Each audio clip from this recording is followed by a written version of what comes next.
Next up on copycat.com, I'm going to show you how you can make a homemade cannoli.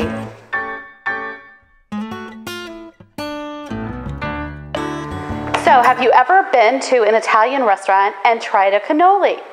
Well, I bet you have. And you know what? They are so easy to make. They have just a couple of ingredients, and I'm going to show you what they are. You can buy these cannoli shells already prepared at your grocery store. They come in a box, and you know what? They're fabulous. You could make your own, but you know what? These taste great. Sometimes local bakeries sell them. I know Whole Foods will sometimes sell the cannoli shells as well. But you know what? These are fabulous, and they're all ready to go. So we're going to use these. Then we're going to use a little bit of Frangelico. This is going to add a little flavoring.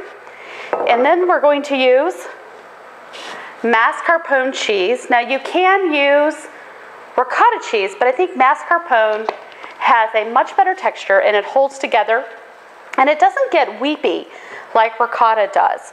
So I'm using that, and then I am using not powdered sugar, but superfine sugar.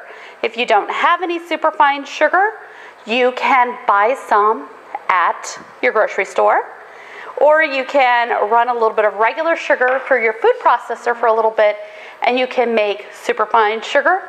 This is great to use when you make cocktails or to add in coffee because it dissolves quickly, maybe even iced tea.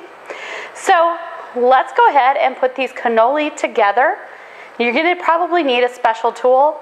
You don't really need one, but it's great if you have a piping bag with a nozzle, or you could put everything into a Ziploc bag, cut off a corner and squeeze it in that way.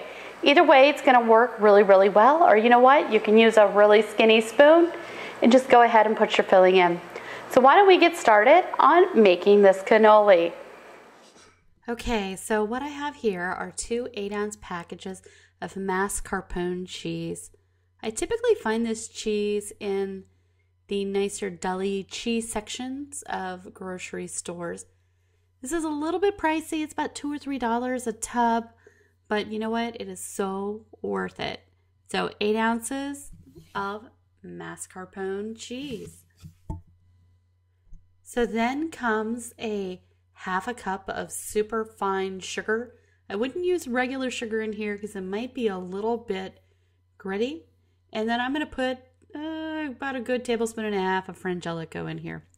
If you do not drink alcohol, I would suggest maybe using a little touch of vanilla, maybe a tiny bit of almond extract, and you could use that for a little bit of flavoring. Next, we're just going to mix it all up. We're going to give it a mix around and make sure it is well blended. And that's it. You've pretty much done most of what you need to get this dessert assembled. The next thing we're going to do is we're going to put this in a bag and we're going to pipe the filling into the shells. I'm just using a Ziploc bag. While I love piping bags, you know what? I really hate to wash them, and I don't have any disposable ones on hand. So I'm going to do this with a Ziploc bag, perhaps like you have. So in goes the filling. I don't want to add too much because I want to make sure I can control this really well.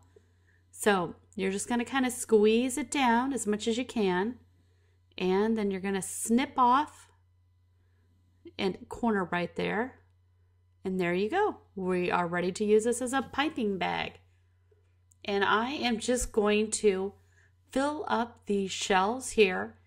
Now you can put the edges of these piping shells into like mini chocolate chips or crust pistachios or something like that. I'm just going to serve them like this. I'm going to make them extra pretty by a little dusting of powdered sugar. But there you go. You have a wonderful fancy dessert, and that's how I make cannoli at my house. So please be sure to rate, comment, and subscribe so you can see what's cooking next.